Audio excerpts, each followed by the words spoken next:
Dia 29 de janeiro é o Dia Nacional da Visibilidade Trans, uma data que foi criada em 2004 e marca a luta pelo fim da violência e discriminação.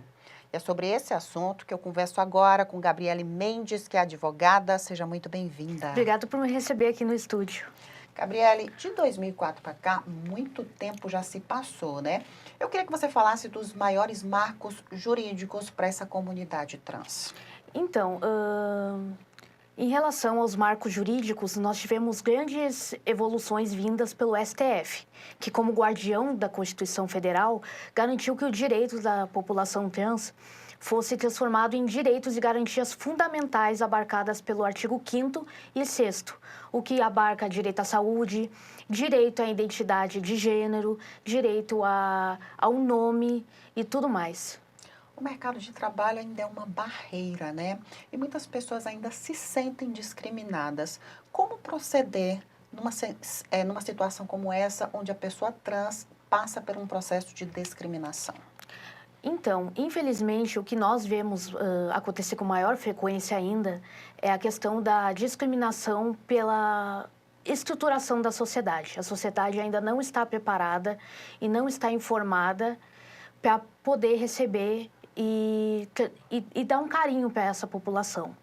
Então, no momento que acontece uma discriminação, nós temos que olhar para a sociedade e a sociedade rebater aquilo de maneira mais efetiva e direta, imediata. Quando uma pessoa trans sofre preconceito, sofre discriminação e até um crime, que discriminação é um crime, né? Nós temos que acionar os órgãos públicos. Infelizmente, aqui em Barreiras, por exemplo, nós não temos uma delegacia especializada nesse tipo de crime, né? Mas com a própria ali, o complexo policial e fazer o registro de ocorrência na delegacia online, relatar, apresentar e nós, como sociedade, impedir que isso continue a acontecer. Vamos falar de saúde, o direito ao acesso à saúde. A gente tem um processo que é o transexualizador, que é ofertado inclusive pelo SUS. Como é que funciona essa questão? Então, assim como qualquer cidadão brasileiro tem direito à saúde, a pessoa trans também tem direito à saúde. Então, elas podem ir nos postos de saúde, podem ir nas marcações do próprio município e iniciar esse processo, né, para fazer as cirurgias, para tomar os hormônios corretos e tudo mais.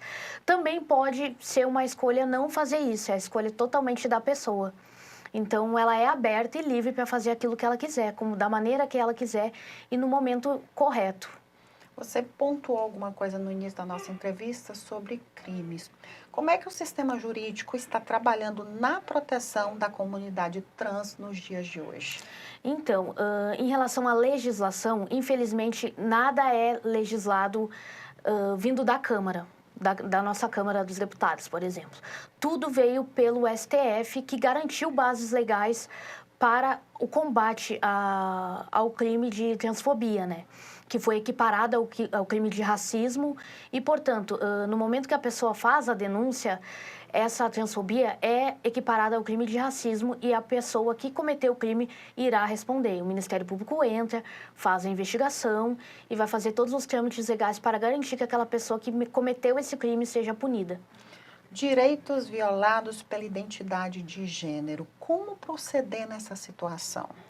No mesmo sentido, a pessoa vai, faz o relato do registro de ocorrência, o que tiver de prova em relação a esse crime, melhor.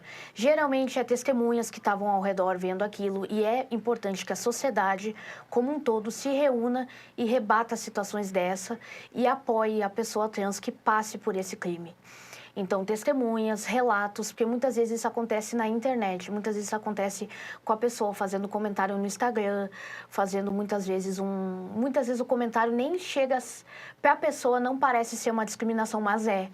E são essas coisas que nós precisamos aprender como sociedade a não fazer mais. Elas têm direito também ao uso do nome social, né?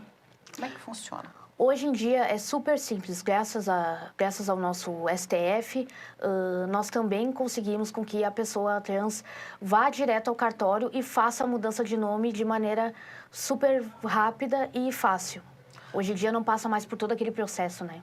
Acesso à educação. A gente vê que nas universidades é uma minoria, a comunidade trans, mas elas têm esse direito de acesso à educação. Sim, tem. Até, inclusive, acredito que tem universidades que já estão abrindo certas cotas, ampliando a questão da cota racial para pessoas trans.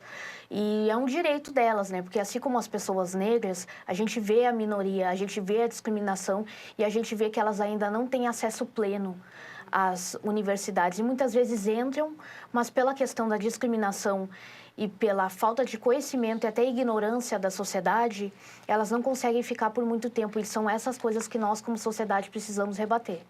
Queria que você finalizasse a nossa entrevista falando da importância dessa data, né? É uma data de conscientização também, né? Eu acredito que não é uma data só comemorativa, como reflexiva. Nós devemos olhar os números que ainda são muito alarmantes. O Brasil, pelo 15º ano consecutivo, é o país que mais mata pessoas trans. E nós tivemos casos muito recentes, né? Aqui na nossa região. Pertinho da gente, né? Pertinho da gente, o que aciona um alerta para nós, como sociedade, e o Estado garantir políticas públicas, garantir a inclusão dessas pessoas, seja no mercado de trabalho, seja na saúde, seja em outras áreas. Queria muito agradecer a sua participação. Muito obrigada. Obrigada, eu que agradeço.